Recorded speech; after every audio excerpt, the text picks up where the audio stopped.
বন্ধুরা, আজকে আমার উঠতে উঠতে প্রচুর লেট হয়ে গেছে আর বাইরে বৃষ্টি পড়ছে। সকাল থেকে প্রচণ্ড বৃষ্টি পড়ছে, রাস্তাতে জল টল হয়ে গেছে একটু। তো এখন আজকে আমরা বানাচ্ছি আলুর সাদা তরকারি, যেটা খেতে খুবই স্বাদ লাগে আর রুটি রুটির সঙ্গে ভাল লাগে। তো আজকে আমার শুক্রবার, তাই আজকে আমার উপোস। আমি তো খাবো না আজকে।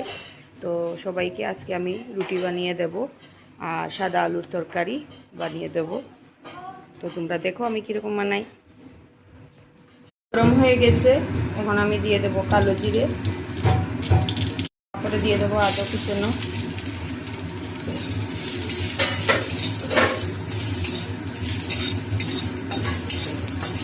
এটাকে একটু ভাজবো।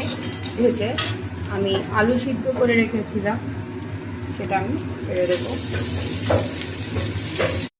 এখন দেবো হলুদ,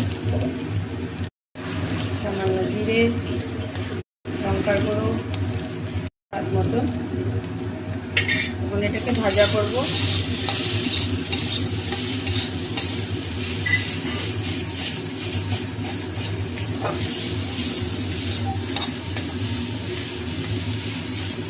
যেহেতু আমার আলুটা আগে থেকে সিদ্ধ করা, তাই আমার একটু মেহনত করতে লাগবে না। আমি এরপরে দিয়ে দেবো এটাতে জল। দিয়ে দিয়েছি জল।